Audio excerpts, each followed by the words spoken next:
Rĩrĩ ikundi itiganĩte ikoretwo ikiruta mawoni ngũrani igũrũ rĩgiĩ bajeti ĩrĩa yendekithĩtio ya mwaka wa kĩgĩna wa 2025-2026. Atongoria na anyiti itemi makoretwo magĩtetia ũtingiaru wa mathabu ma bajeti ĩno ĩrĩa ĩbangĩirwo tiririoni 4.2. Thirikari ĩgĩthing'ĩrĩria yarĩirwo na njĩra ĩrĩa yagĩrĩire ya ũigananu wa honge ciothe cia thirikari na gwata ũrĩhi wa mĩcara. Thutha wa ikundi 28 kũheana mawoni mao megiĩ bajeti, kiroko kia muthenya wa mwambĩrĩrio, honge iria ironeka kũhutio nĩ bajeti ĩno mũno ta rũhonge rwa ũgima wa mwĩrĩ, gĩthomo na waki wa mabarabara megĩrĩirwo kũheana mawoni mao. Rĩrĩ gũkoretwo na ciũria igũrũ rĩgiĩ kĩrĩa kĩendekithĩtio nĩ honge cia bata thirikari-inĩ na ũnyihu wa kĩrĩa magaĩirwo nĩ bajeti. Kũringana na ataaramu a mathabu, ũrĩ na maũndũ maingĩ matarĩ maraheo ũritũ mendekithia-inĩ ma bajeti ĩno, ta gũtangĩkĩrwo kwa athuri arĩa mateithagĩrĩria kũiga thayũ matũũra-inĩ a nyumba 10, gũkindĩrwo kwa maabitha matanyihĩire 8,500 a ũrigitani rungu rwa UHC, gũthukĩrwo kwa honge cia ũgitĩri na gĩthomo. Ũhoro ũrĩa ũkindĩrĩtwo nĩ ũrĩa warĩ mũikarĩri gĩtĩ wa bajeti na mũtaaramu wa mathabu Ndĩndĩ Nyoro. 2,000 is not sufficient to pay village elders per month. I actually thought you mean per week, because if you pay them 2,000 per week, we only require 10 billion shillings in a year. And if you look at the monies under O&M, security operations, it is almost approaching 10 billion. The priority must be village elders, so that already we have a law in parliament. By the time it passes, the expectations of all the 100,006 village elders in Kenya is that we start paying them, because they've been volunteering for all those years. Mwaho wa atongoria makoretwo magĩtetia mĩcango ĩrĩa ĩkoretwo ĩgĩkinyĩrio ikundi itiganĩte. Rĩrĩ ikundi imwe ta kĩa arigitani makoretwo magĩkaya kũhinyĩrĩrĩka kumana na gũciarithĩrio kwa mĩcara.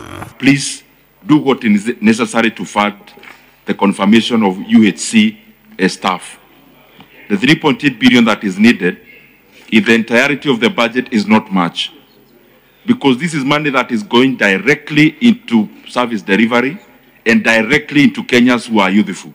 Please consider all of them, 8,500 of them, to be confirmed into permanent and pensionable, and for them to be paid the salary commensurate to the education they have and the service they are rendering in our institutions. Na rĩrĩ tũtigarĩtie thĩ wa ciumia 3 nĩguo bajeti ya mwaka wa kĩgĩna 2025-2026 ĩtemanio mbunge-inĩ ya bũrũri. Minister wa kĩgĩna John Mbadi nĩeyumĩrĩtie gũtetera mendekithia ma bajeti ĩno oro hamwe na mendekithia ma watho wa kĩgĩna, akiuga matanyĩtwo gũteithĩrĩria harĩ gũkũria bũrũri oro hamwe na kũgacĩria gĩthomo na ũgima wa mwĩrĩ. When the same gentleman was the chairman of Budget and Appropriations Committee for 2 years, he was taking 6 billion to his constituency and Murang'a County, one county, 6 billion, and the others are getting nothing.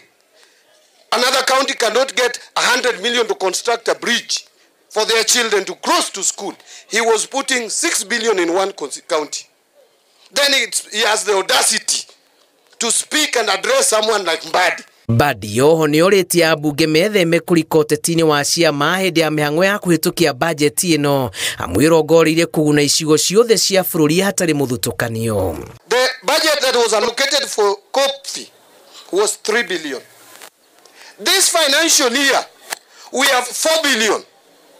2 billion for COP promotion and 2 billion to go to the fund, which we call Coffee Cherry Fund.